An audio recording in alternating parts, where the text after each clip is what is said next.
I'm at an MS walk today because I need to realize that I have the disease and other people haven't. So I get my face painted. I was getting my face painted and they started. We're starting? She did? So good. Oh, I'm so happy. I'm loving how many people are here right now. It makes me feel a lot better. So if I'm crying by the end of this, don't be surprised.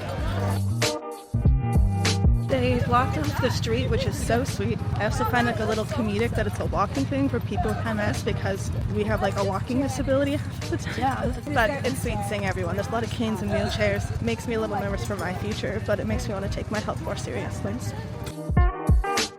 We are just about to hit the finish line, and honestly, Paris prepared me for this because that did not feel like much walking.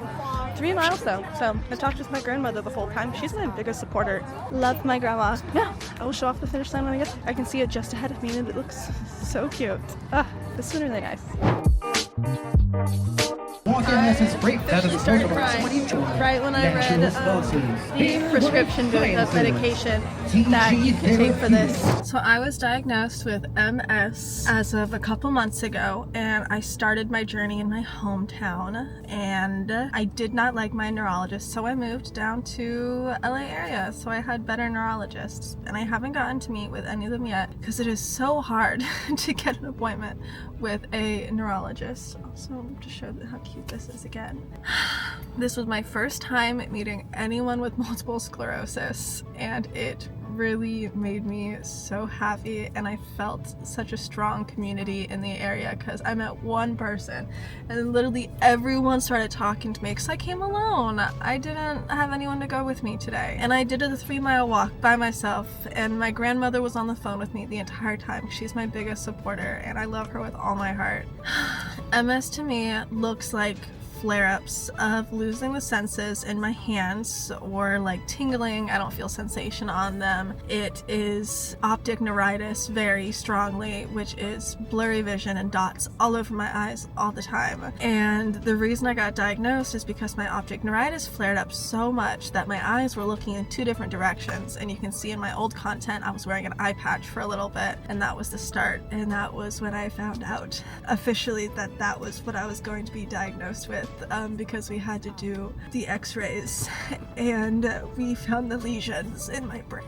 I still haven't put a bunch of emphasis on it in my life because I've been scared of it and nervous of what's gonna become of me because of it, but I got to see so many people today that have been living with this for upwards of 40 years. Was the longest diagnosis of a person that I met, and to hear their stories and to talk to them and to tell me what there is for me to do in the area was really good and really nice. And this is like the 4th time I've cried today, and I thought I was gonna hold it together. That was how I got connected. It was because I was sitting there by myself in this crowd and I was crying and I was covering my eyes for as long as I could, but then this lady comes up to me. Her name was Jessica, and everything felt like it was meant to happen today in the weirdest way because I signed up for an event page like a week ago, and this was the first thing they sent to me, and I was like, how could I miss something like this? I did wake up and not want to get out of bed, but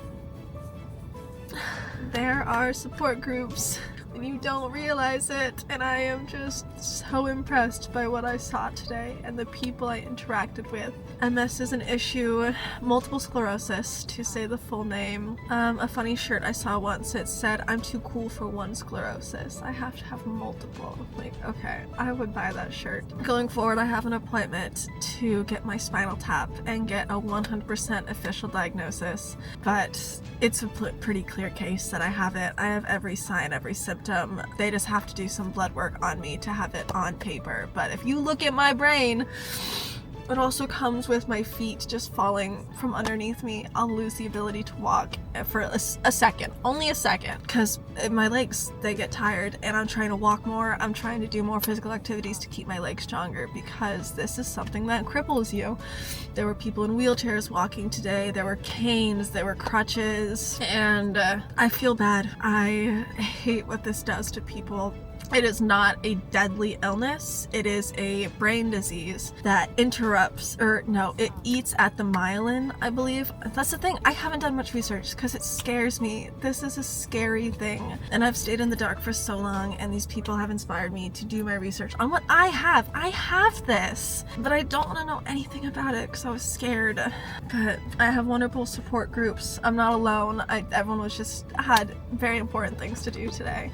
And my family lives far away from me now because I moved here for 3 reasons: for work, for love, and for a diagnosis, an official one from a good doctor. And I'm just so excited to move forward in my journey and talk more about this, because I don't talk about this very much because it scares me. But this is a defining factor of me, which sucks because I don't want to be defined by a disease, but when it affects my everyday life, it becomes a factor of who I am, and I will proudly go to every support group and do every walking activity that I possibly can. But this is my day 1 of my journey, and I am so excited for what is going to come from it and the people I'm going to meet. So thank you for doing this with me, and maybe find an MS walk in your town and walk for me, because I'll be walking too. Thank you.